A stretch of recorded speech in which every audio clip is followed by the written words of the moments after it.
Nice to see everyone. I'm going to call the meeting to order. Up first is our consent agenda. We have the prior minutes from December 15th meeting, as well as a number of policy readings. Any discussion, questions from the board? Okay, I'll make a motion then to accept the consent agenda. We'll do that by roll. Miranda. Aye. Akua. Aye. Sarah. Aye. Great, thank you so much. Lynn, as far as the flow of the meeting, I believe we have an executive session that we need to hold at the end. We have two. Two. We can move both to the end. That would be Sure, great. Both of are course. personnel related. Okay. Great, all right.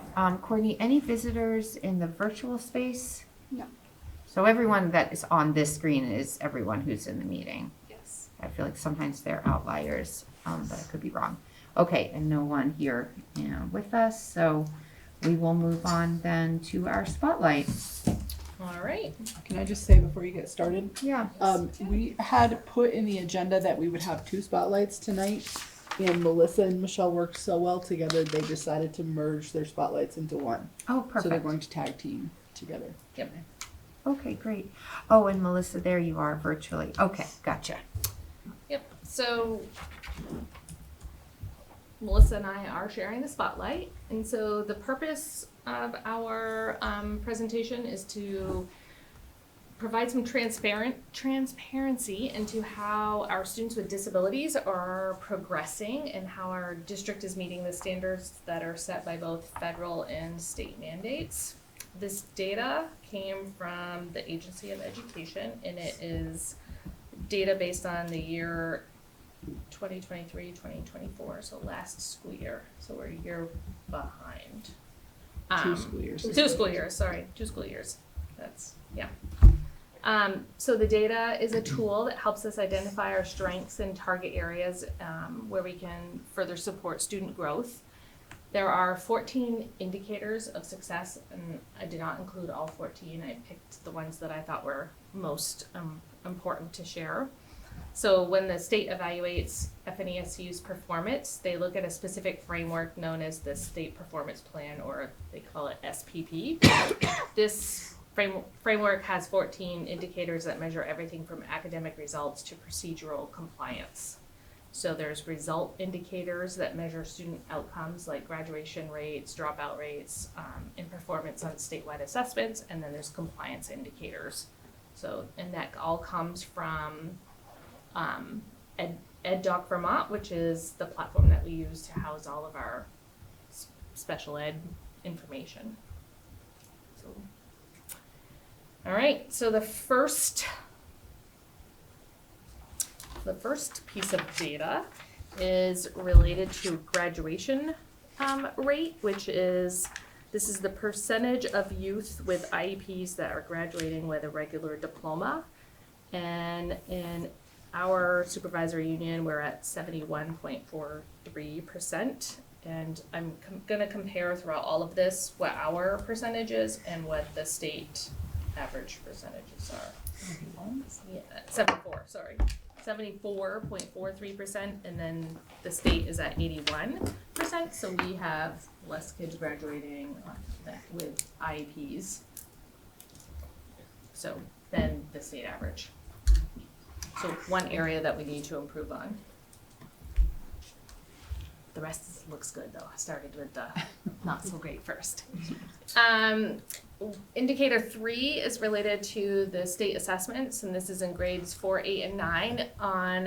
They literally give us a mark on participation for students with IEP, so not like whether they're proficient or not, but whether they participate or not. And you can see that across the state, not everybody is participating even, but in grade 4 and grade 8, we had 100% participation. The state was not there. Something happens in 9th grade, which probably is not very surprising, but we still have a higher percentage than the state that are taking the assessment.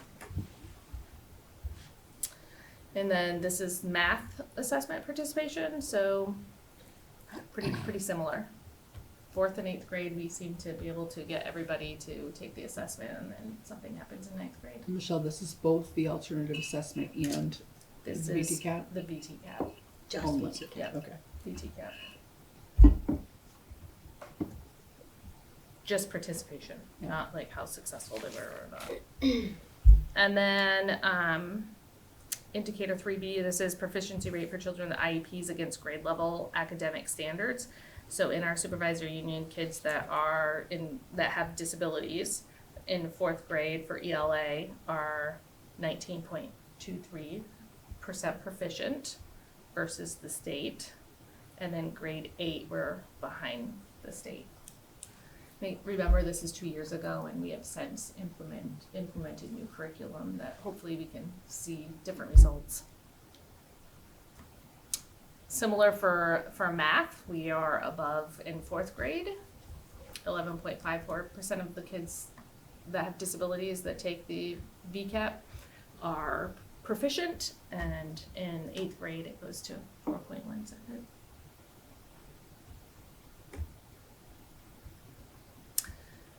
This is indicator 5, which are,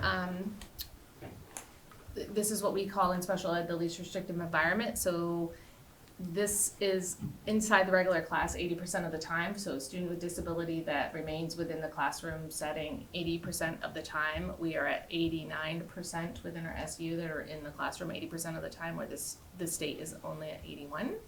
So we have, I would say, more inclusion than across the state.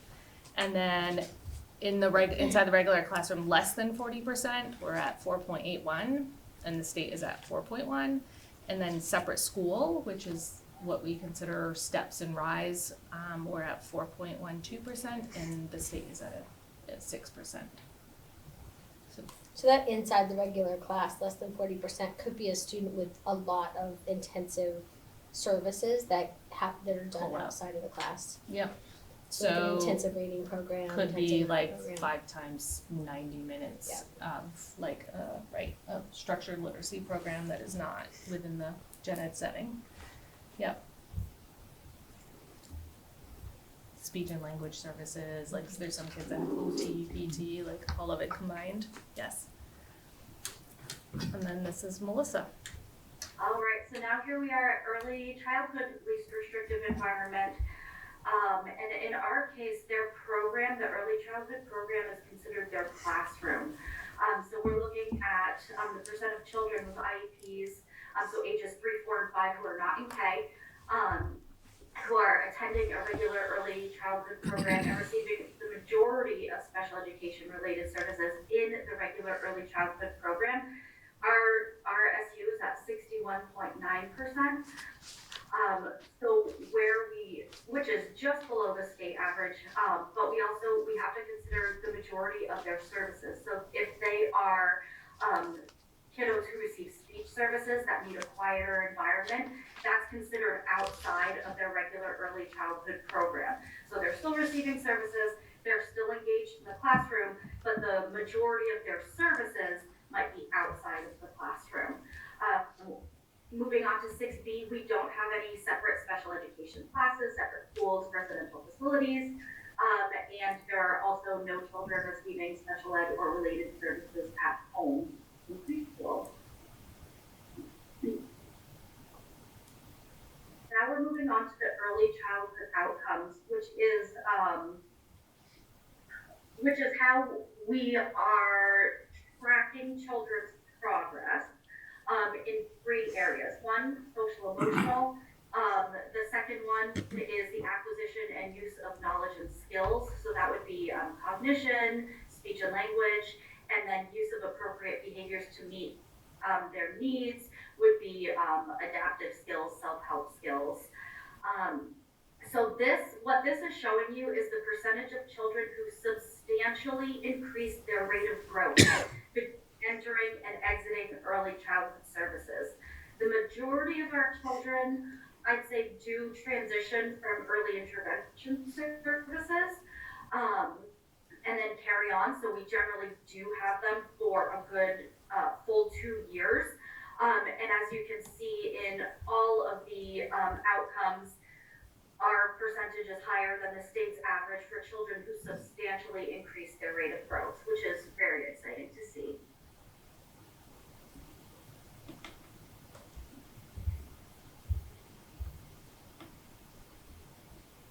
Next. I did. Right there. I think that's summary statement 2. Is that different? This is social emotional. There, Well, it's the same 3 categories. oh, sorry. Sorry there. I wonder if it's a No, the numbers are different, Melissa. The That's next- the slide before, this is the next. hold on, let me just see. Oh, okay, sorry, I was on my own version and I wasn't down to that slide. So this is the percentage of children who are functioning within age expectations.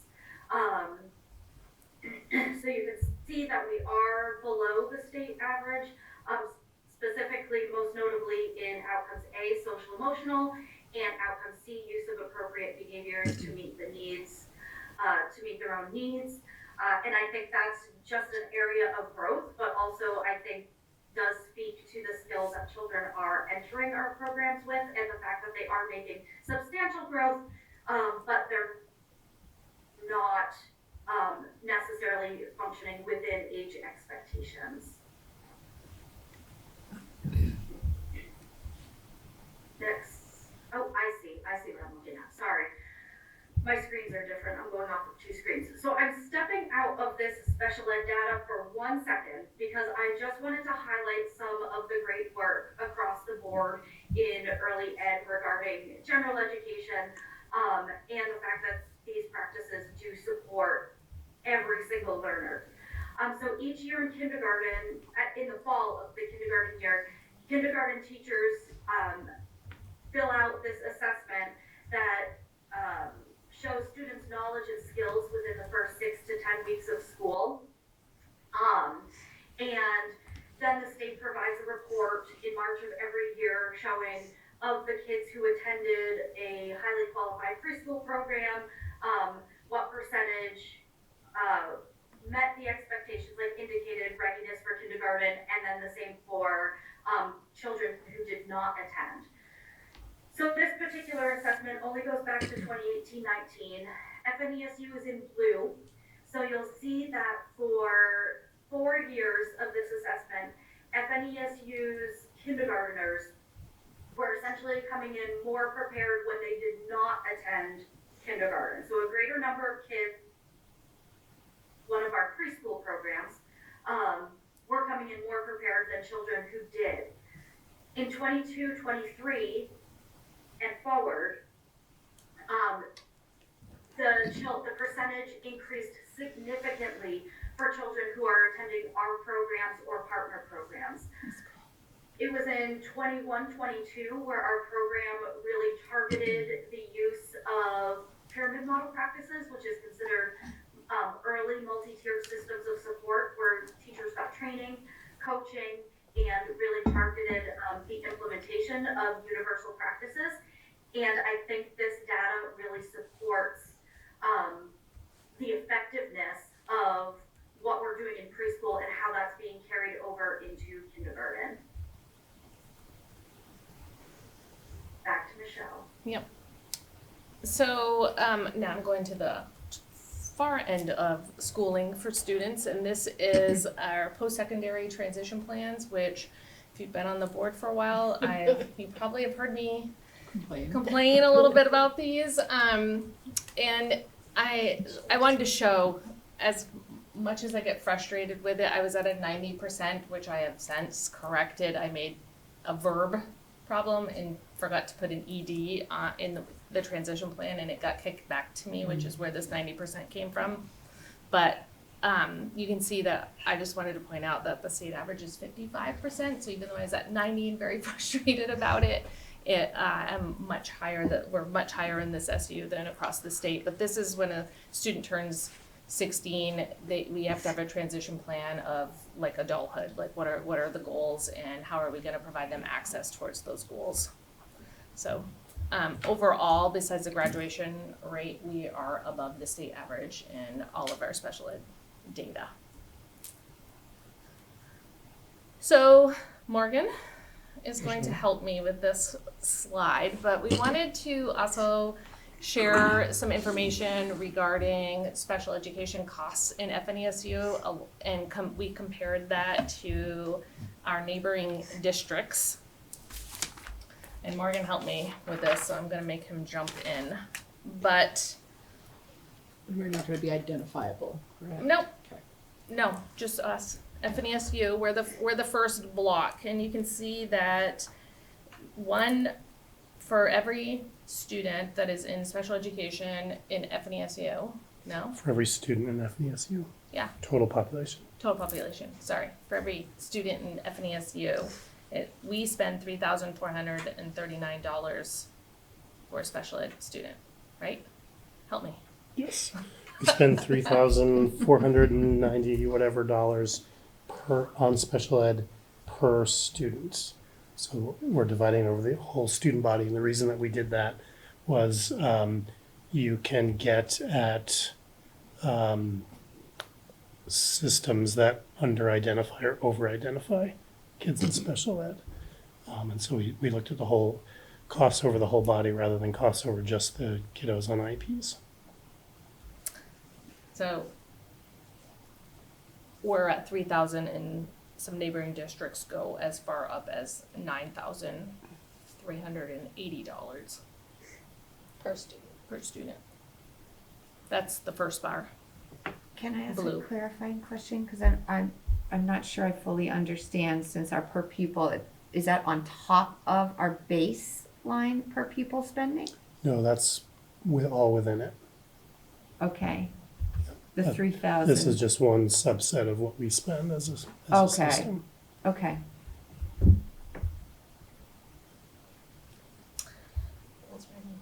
The red is, so what are considered contracted services. So,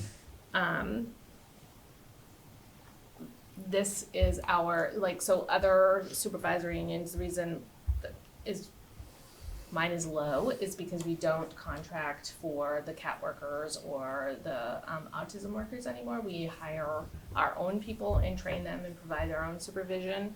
And so my rate is, you can explain that, it says 121. Significantly lower than the other ones. Yeah. So we have a little bit there because there is some contracted service for, it's primarily for speech because we can't find SLPs to hire. So we do have some contracted services there, but this points to the fact that there are other systems that are, even though they're spending more overall, they're also sending a lot more money out of their system to pay for other people's employees, primarily NCSS. And then, can you explain the last bar? The last Sure. one is about my out-of-district. Out of district Students. costs. So this is primarily tuition that folks are paying to other systems. We have some because we actually get a bill from the high schools that NMV sends tuition kids to. So a kid goes to Maple Run. If they're on an IP, we get a bill from Maple Run for a portion of their special ed services. So that's really the chunk of money in our yellow bar. But for folks that are sending kids out of district to programs that we used to use it before we had the alternative program, it would show up there.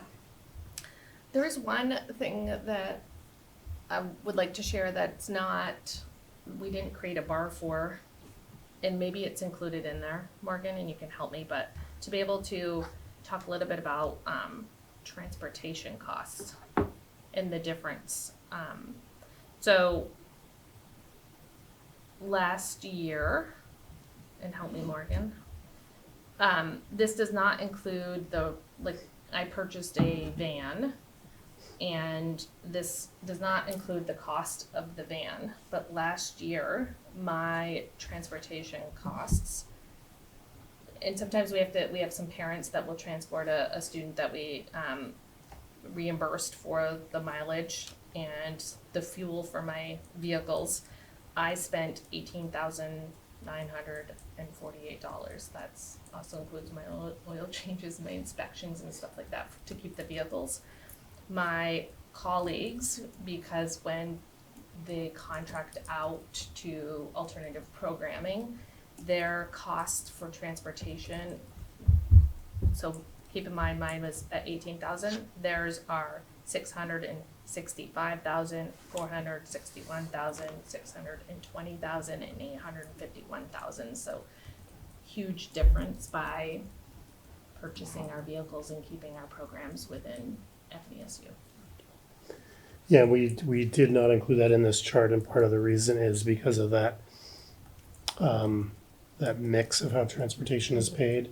Like I can go in and I can tell Michelle, okay, we paid this much in mileage to your parents for transporting kids, paid this much in taxis, this much in running our own vehicle. It's harder to do for other systems with the level of data we get. We can't dig into it as deeply. Things like tuition, things like the overall cost of special ed stick out pretty easily, but once you try to get finer and finer detail, you can't really do it.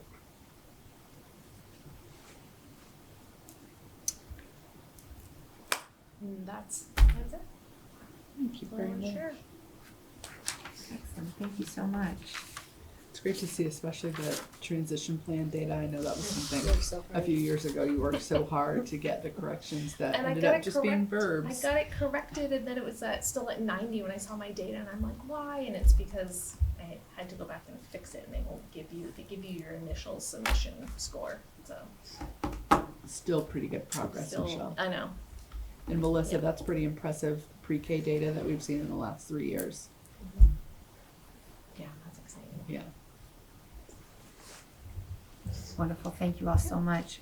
Appreciate that. Okay, Morgan, you're up. So relatively light this month. I know that will make you all sad. The only action item that I have is to get a motion on the books to accept the FNESU FY25 federal compliance audit. I sent this out to you last month with my recap of the most important parts of the audit to look at, just for folks who are in the Enosburg-Richford side. NMV's audit was finalized today, and that went out to the NMV board by email. And so I'm hoping that the ER audit will be quick on its heels. Great, thank you, Morgan. Any discussion or around the audit from the board or questions for Morgan?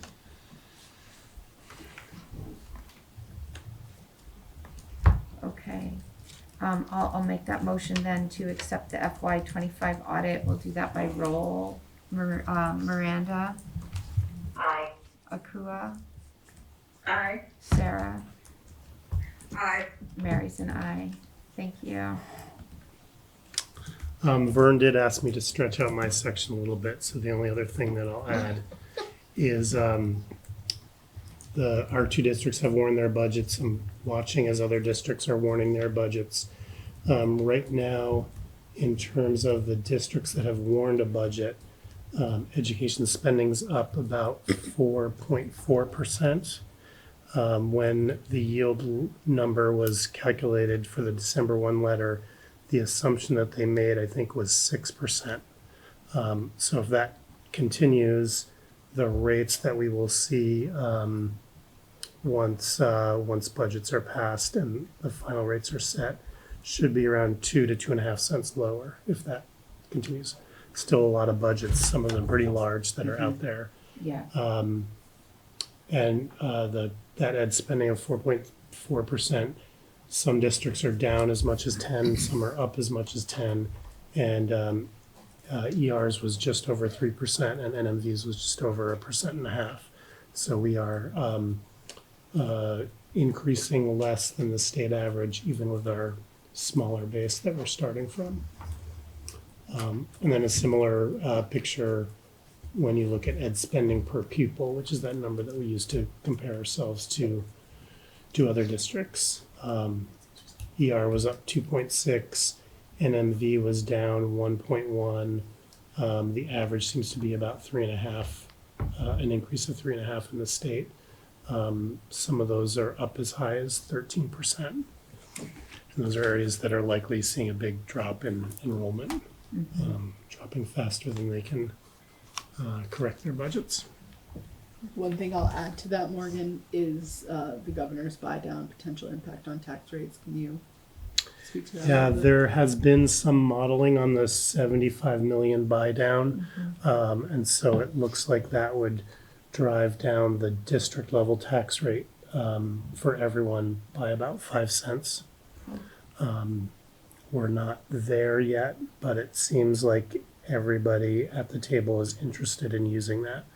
And so it's just what the quid pro quo is going to be to get that piece over the finish line. So, but that isn't going to change what our taxpayers for this are on the warrant, we've No. already warned. Yeah. No, but it's possible that what we've warned will be bills pay less than what we're projecting Okay, based on all of this. So we've warned a spending per pupil. That number will stay the same. yeah, And all the stuff in our public meetings, we're then projecting a tax rate out, and that's the number that is going to change. And Okay. so as we become more confident that some of these things are going to happen, we can certainly talk about that at the meetings. But Okay. it won't be out in the book that we're mailing out. okay, We're using official numbers for that. okay, great, I do think we tipped it in the narrative in the book. It is in there. okay, great, thank you. Morgan, anything else? That's it for me. Okay. Lynn? Okay, so we'll start out with personnel on mine, and we have one action in the personnel section, and regrettably it's Julie Morris, who is an EML teacher, emerging multilingual teacher, who is notifying the board that she intends to resign on June 30th, 26. So I would ask the board to make a motion to accept her resignation. I'll make a motion. Thank you, Akua. We'll do that by roll. Miranda? Aye. Akua? Aye. Sarah? Aye. Mary is an aye. I have, the rest of the personnel report is informational. I do have one executive session that I'd like to come back to at the end, if I could. Okay, oh, I thought we had two. We do, just in this section, we have another Okay. one in the end. You've all seen at your local board meetings, the reduction in force part of the agenda. So this time of the year is when we need to notify the union if there's any potential that we would need to make a reduction in the workforce. We definitely feel like there's uncertainty in ed funding in the state of Vermont. We also feel, we're going to do our best to communicate to our community that our context is different than what's happening in the rest of the state, and know that we have struggled to do that in years past. I'm hopeful about our budgets. We're putting forth a very respectful budget for taxpayers. And we also have uncertainty with our federal funding. So I'm going to ask the board to make a motion to direct me to notify the union that we may contemplate a reduction in force given that uncertainty. Any discussion from the board about that?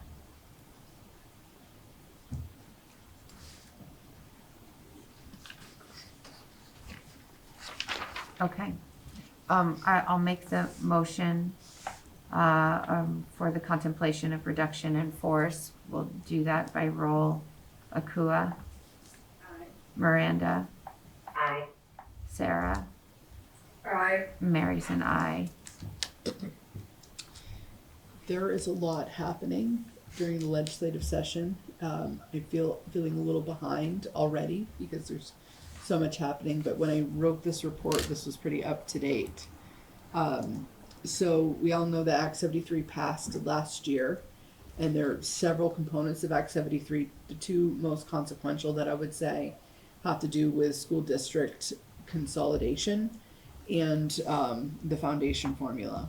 And there's a barrier in the road because, or what's perceived as a barrier in the road, is the task force that was charged with producing the 3 maps for the legislature to consider did not produce those recommended maps. So what we're seeing is a legislature that is kind of trying to figure out what they're going to do next. And I've put some links in here that will help you to understand the context that I'm giving you. The governor has been very clear. He's very clear in his State of the State address is that his expectation is that we will follow through on the promises of Act 73, and that he's been very clear that he's not going to let them leave Montpelier without a map and without school district consolidation. So early last week, the Vermont Superintendents Association testified related to Act 73. Patrick Reen, who is one of my fellow trustees on the Superintendents Association, testified on our behalf, and he did a really fantastic job of capturing the realities of Act 73 and what the trustees group believes and feels about Act 73, and our willingness to help them to navigate this and figure it out at the state level. So it's about 27 minutes, but if you're driving in the car and you want something to listen to, Patrick has a way of speaking in really simple terms, and he uses very strong analogies to really help us to understand what's in front of us. And so I strongly encourage you to consider listening to that. There's also written testimony in there from Patrick as well. VT Digger has some articles that I've included in there just around how we fund education in Vermont, and we all know from the work that we've been doing in the schools and with the boards that it's incredibly complicated. So one thing that we saw come out of the Senate is a bill, an early bill, and I think this was from Baruth. Is that right, Morgan? Yes. Senator Baruth proposed an act related to education spending in fiscal year 28 and 29, which are the 2 years leading up to when the foundation formula would go live. So what he is talking about is capping, is it allowable growth in education spending? I want to say, is it 2.2%, Morgan? It floats depending on where you are. Okay. So the moral of the story is he wants to do a cap related to education spending to keep the spending during these transition years really compressed. And it is, I know the governor had an address today, the budget address I believe was today, and he ended his portion on education, encouraging people to consider that. I think that there are some challenges with that because there are some places without having the ability to also have the benefit of consolidation and looking at resources differently. It's going to be very challenging to compress that down to the level that they're talking about for allowable growth. Those will be significant cuts in some places. And they're doing it through the lens of a percentage, which is just innately not equitable to begin with, especially when you compare higher spending systems. A percentage of a much larger number is a much larger number than it is for a system like ours that is significantly lower to begin with. Do you want to say anything more, Morgan, about the spending caps? I just that we'd seen this before a few times now. It comes up every few years, and you kind of Challenge for pointed. change. Yeah, it's been defeated every time. It is bad public policy, and the issue is not that we need to be capping the growth of the budgets. It's that we need to be capping the things that are going up in our budget. And as Lynn mentioned, those things impact different systems differently. So health insurance, tuition payments, salaries, things like that. So there's some additional information in there for you to click in. As I said, these are all live links. And that I testified on Friday about the PCB pause legislation, and I did link that in there if the board would like to read my testimony from that day. Any questions, comments, or wonders about what's happening with the legislature? Did I mention that it's an election year? It's challenging, dynamic, and I do feel for people with the complexity of what they're trying to contend with, and I know that, you know, most people are trying to create good policy for our schools and systems and really try to solve to make things better for students and for taxpayers. But I also know in the back of their mind they're contending with this being an election year. The last thing, hold on 1 second. It's not the last thing. I have an executive session on there, the second personnel executive session. Would like to take the board in to talk about negotiations. And then if you could go to the next slide, Courtney, and click on that. I wanted to give the board a preview of FNESU's annual report. This is something we're pretty proud of. We are, oh, is it not showing the full screen? I can do it in full screen. What's that? I can pop into that. Okay. We lost our graphic designer late this fall, and we were able to find someone to step in. So we have a new graphic designer this year, and Courtney, as always, worked incredibly hard with all the details related to this annual report. So you won't have time to read it, but I just want you to, if you could go through, Courtney, just at an okay speed so that people can get a sense of what's in the book. It is similar to last year. The layout was a little different. We tried to have similar data points that we included in there. You can go a little faster through.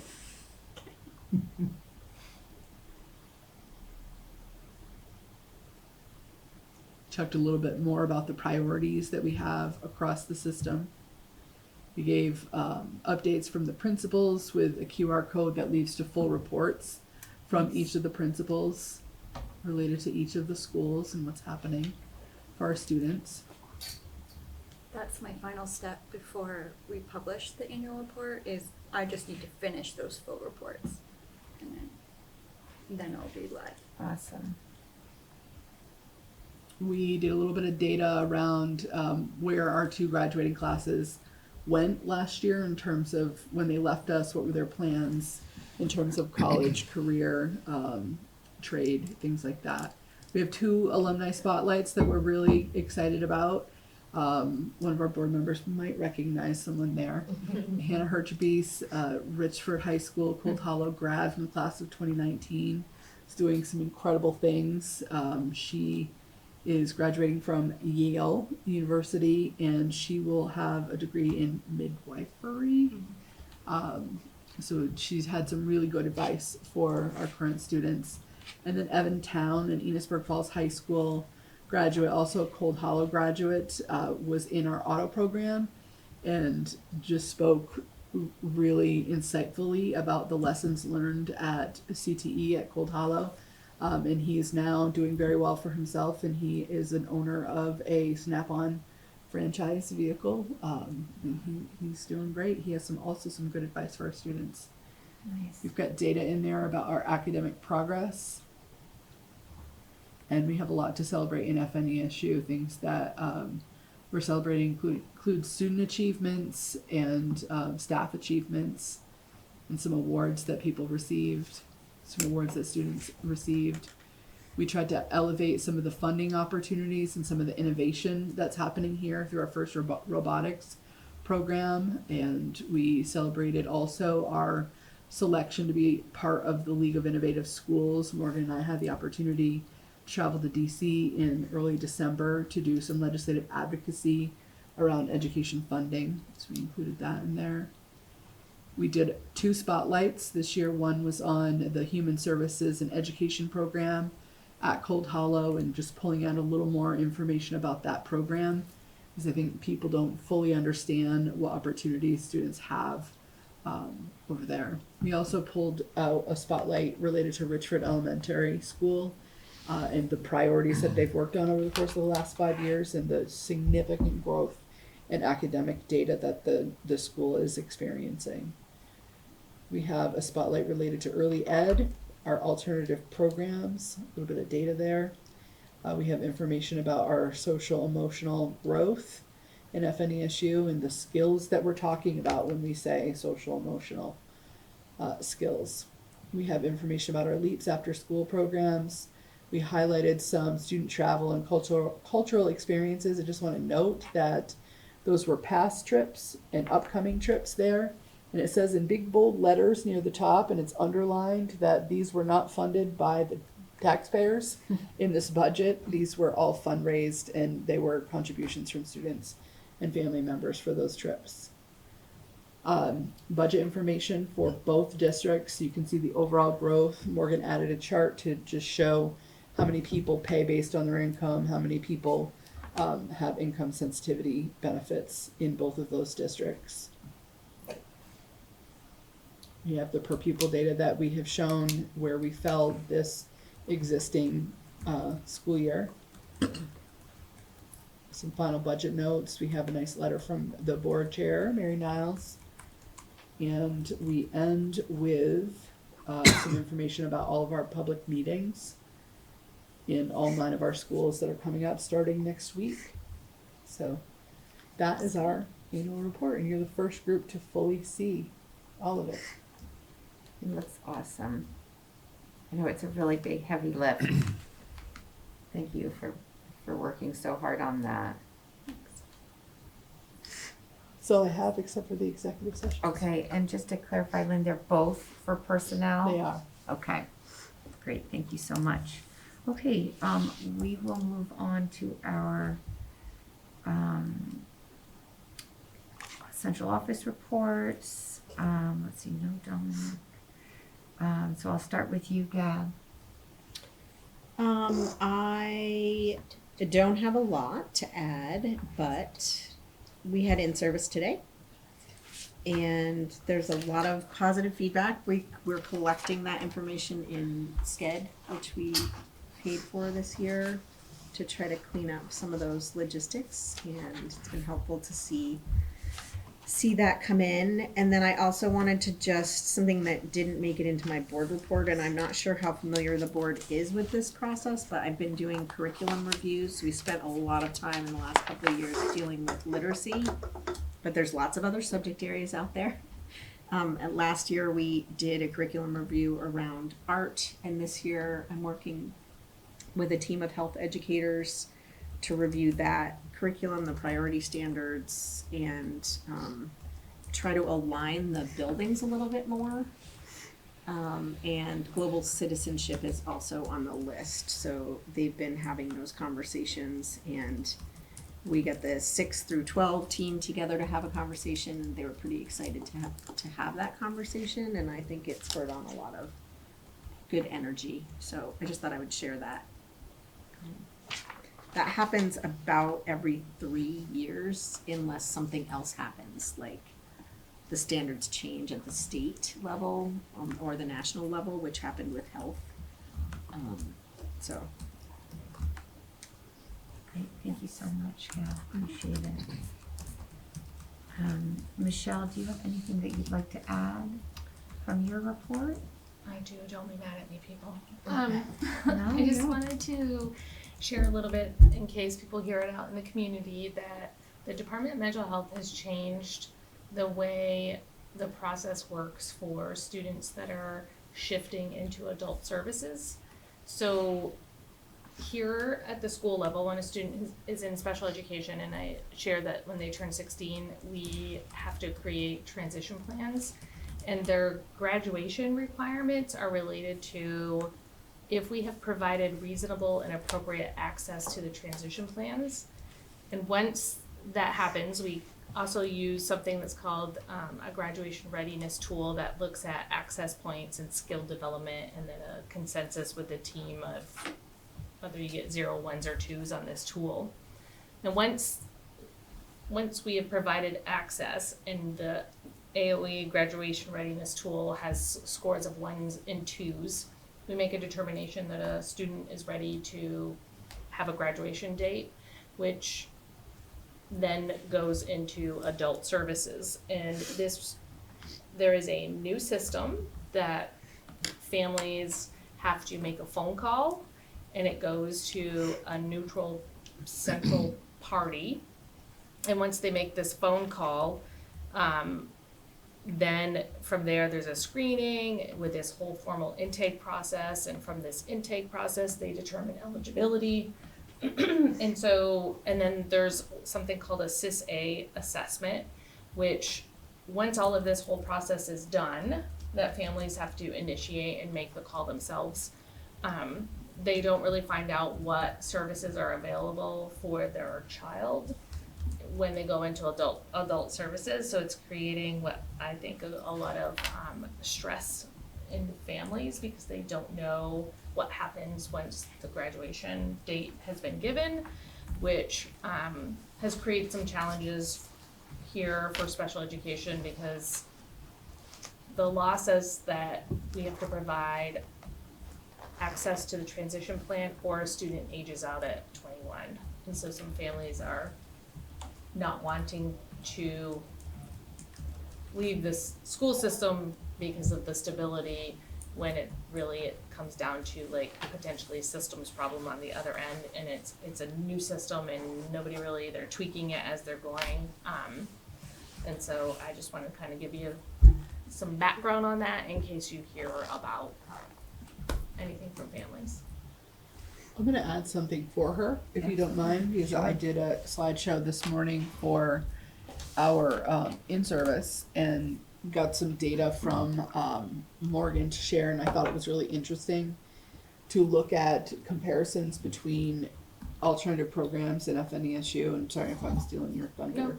No. Tuition per pupil for some of those placements in out of district are between $100,000 and $150,000 a year per child, and transportation ranges from $40,000 to $60,000 per child for transportation. I asked Morgan to give me some data related to what is it costing us to operate our alternative programs per child in FNESU, including transportation. That has been a topic of interest, it appears, in our community lately, and I think it's because people really don't understand. And the number, I think, Morgan, was 47,000 for this current year, with a range to 60,000. So it is significantly lower than what we used to pay when we were sending all of our students that had that level of need to out of district placements. So we do own 2 vehicles, and we're running routes for kids from 6 different towns to these alternative programs, and we're also transporting kids out to the community to do some things. So the transportation, as I said, is embedded in that $47,000 to $60,000 per pupil. So thought I would share that on your behalf. Thank you. Yeah, thank you. Okay, anything else? No, that's it. Okay, thank you so much. Michelle? So in my report, I included a couple of different highlights. One was on a youth leadership gathering. This is our, I think, 3rd year that we've done this gathering. We try to do it one in the fall, one in the spring. And this year the focus is on bullying prevention and education. So we're doing a program where students are coming we have about 30 kids signed up right now from all of the middle and high schools. Not all of them, but many of them. And they're going to come and do a workshop on bullying prevention in the morning, and then they've got some networking and kind of social opportunities for the afternoon. So that has been really successful, and I think gives kids an opportunity to sort of have some agency around helping make their school a safer place. And it kind of gives that back to the kids in a way that they can sort of learn to be better upstanders and kind of have some control over their culture. And then the second piece, which I think we just sent out the annual Title I Parent Family Engagement Survey Friday. I've gotten a few responses. We also embedded in that survey is an invitation for folks to participate in the Family Advisory Council.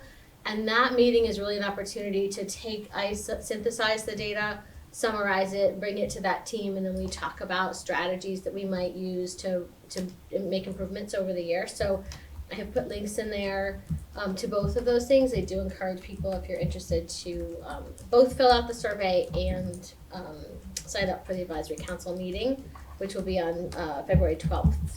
And I plan to hold it at the Supervisory Union office, and dinner's included, so. Nice. Thank you, Michelle. Mhm. Great, thank you so much. Okay, Heather. What I highlighted in my board notes was I'm working with Gab on finding ways to connect what we do after school with the Portrait of a Learner indicators, and working with our staff and youth to identify indicators that might be present within our programming, and how that the students can gather evidence and submit for review for the teachers.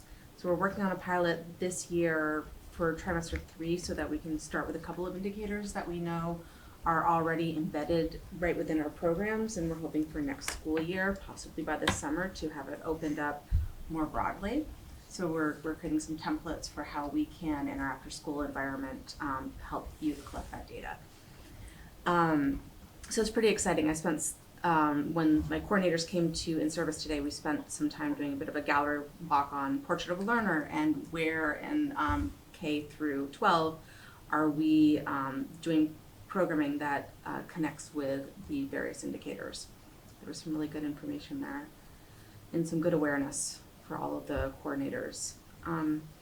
Also, I collect a fair amount of data to provide to the Agency of Education, and one of which is every spring we have the first through fifth grade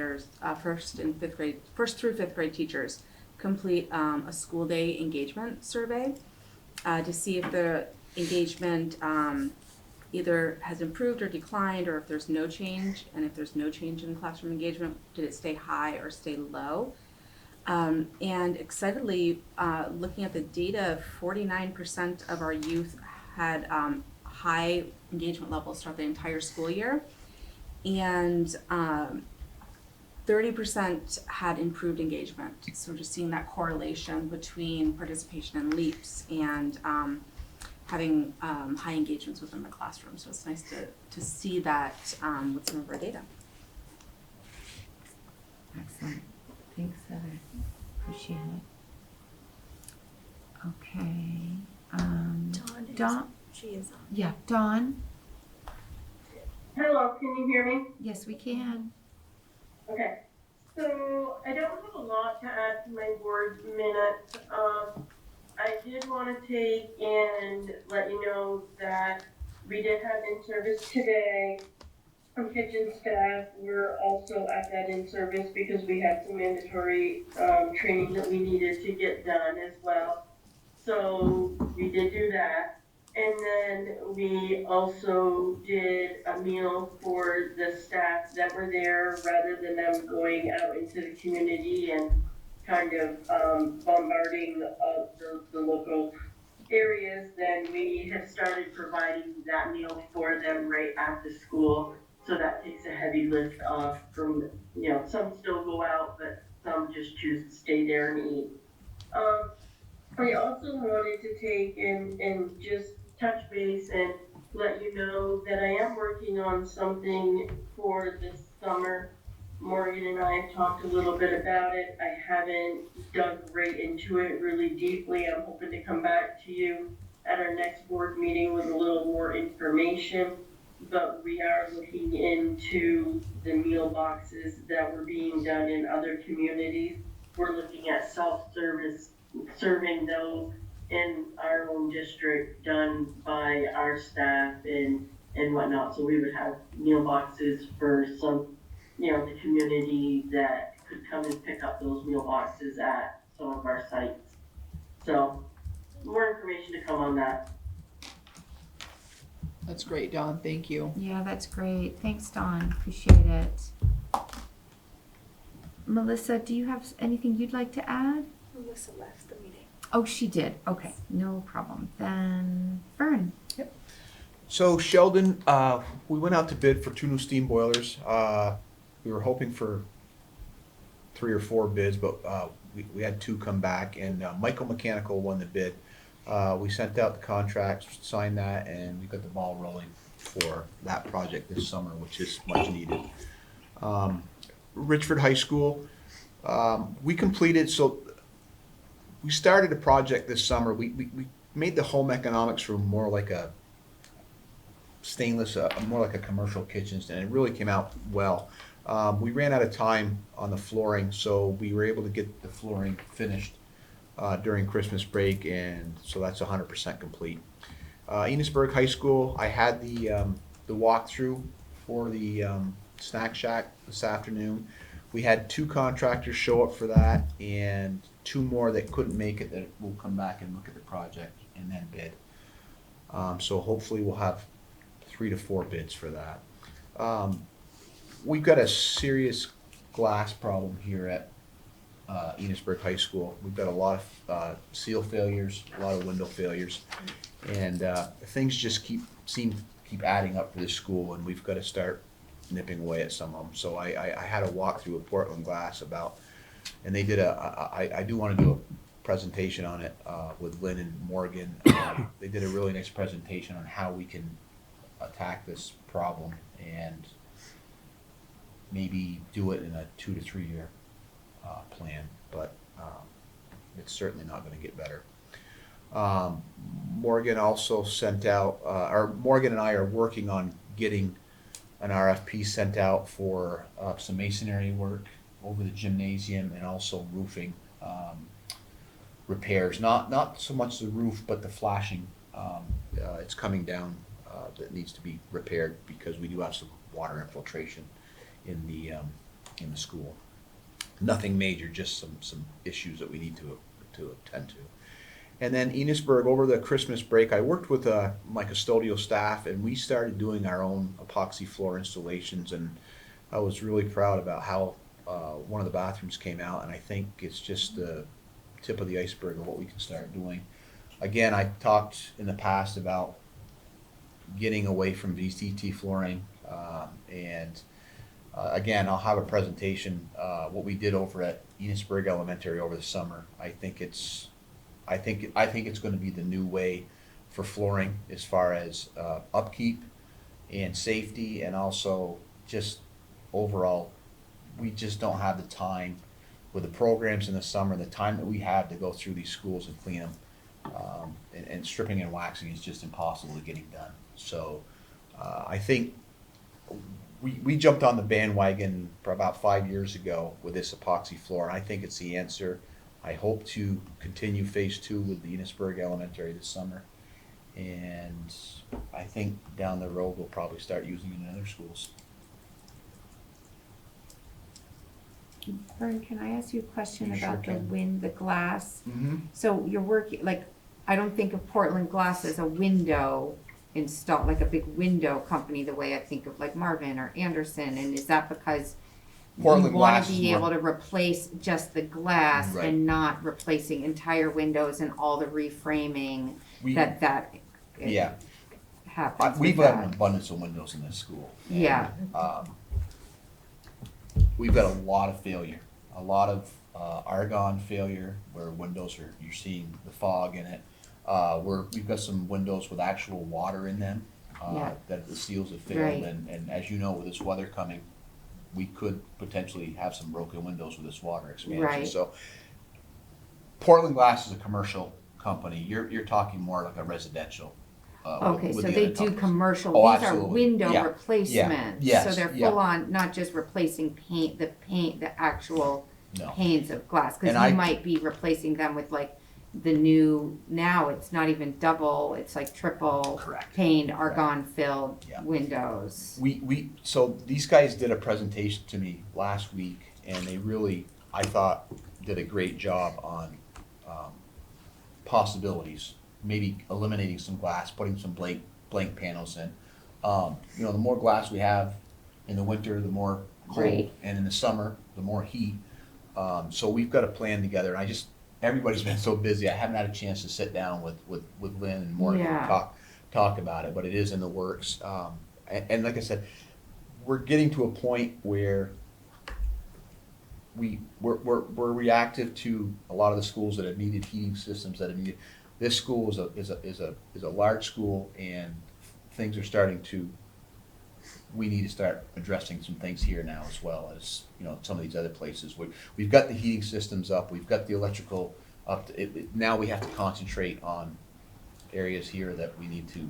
They aren't going to get better. We've got to Right. start getting a plan together. to do Right. them, so. And so like there's some zones you think are like overglazed, like, because, you know, architecturally it might look good, but from an energy efficiency perspective, so you could, and you'll never have the R value insulation on a window that you will on a well insulated wall You system. are correct, yes. Okay. So, like I said, I've got a couple of options that I kind of wanted to present to these, to Morgan and Lynn, and to see, and then possibly present to the board, because some of this may be a change in the look of what we've got currently. Right. But I think overall, looking at it, I think it makes more sense to maybe eliminate some glass and maybe put panels that, We'll have to bring that to the ER Yeah, board. yeah, for so discussion. that's just Yeah. one of the things we've Yeah. got rolling. Interesting. Yep. That makes sense. Yep. Cool. Okay. Thanks so much. You're welcome. All right. Wow. It's like a record here. So we're on to our board business. We were going to have a little bit of discussion around the next regularly scheduled meeting, which is Tuesday, April 21st, because we've realized that falls over the spring break week. And so it's a little more difficult for people to participate. So wanted to check, and that will be our post-town meeting day visit and our reorganization one as well. So just wanted to check with folks here about and discuss with, you know, central office people as well, whether we could move it to either Tuesday the 14th or Wednesday the 15th. Oh no, we can't Tuesday because that's Enosburg Richford. Right. But Wednesday, Courtney, you had a conflict, but we We could could still do it. we could still do it on Wednesday. How do people feel about meeting during the vacation week? Is that more challenging with kiddos out of school and such? It's not more challenging for me, but I'm assuming that we'll have some people that do take some vacation time Yeah, during that week. right. I think the 15th, that Wednesday could work. How Okay, about if we get a quorum? What's that? Are we gonna be able to get a quorum? We hope so. hope so. From folks on the board, I know it's quite a ways off, but at first glance, If they're on vacation. could April 15th work for you all? Yeah, Mary, April 15th could work for me. I think I agree. Spring break week would be very challenging for me because we typically travel during those Yeah. weeks. So, Okay. Sarah, Miranda, yeah, Sarah, it works for me. okay, 15th will, yeah. okay. So I'll say let's plan on that Okay. then. We'll move it to Wednesday the 15th, and Courtney can send out, if that works for you, Courtney, to just send out for everyone who isn't in attendance tonight. But I think that Can you makes just sense. have them let you know if it's a hard no for them? It would be good to know that before we get into April. And I know we'll have, you know, probably some new people coming onto the SU board appointed With at reorganizations, the ER and NMV meetings the weeks prior, so we'll just, hopefully, that 15th will work for them as well. Okay, okay, great. All right, bear with me. Back to the agenda. Okay, anything else from the board tonight? I know we have executive sessions, but before I make the motion, anything else to discuss? Nothing from me. Okay, so I will make a motion to enter the first executive session to discuss personnel by roll. Miranda? Aye. Sarah? Aye. Akua? Aye. And Mary is an aye. Okay. I would like to spring my administrators except Morgan. Yes, absolutely. All right, so we'll Have a just great take a night. pause and shut off cameras. Okay, thank you. We have exited the second executive session. We have a motion to direct Mary and Lynn to finalize central office administrative and administrator contracts for 26-27. And we'll do that by roll. Akua. Aye. Miranda. Aye. Sarah. Aye. And Mary is an aye. Anything else to discuss from the board tonight? Okay, so I'll make a motion to adjourn. All in favor? Aye. Aye. Mary's an aye. Thank you all so much. Thanks, everyone.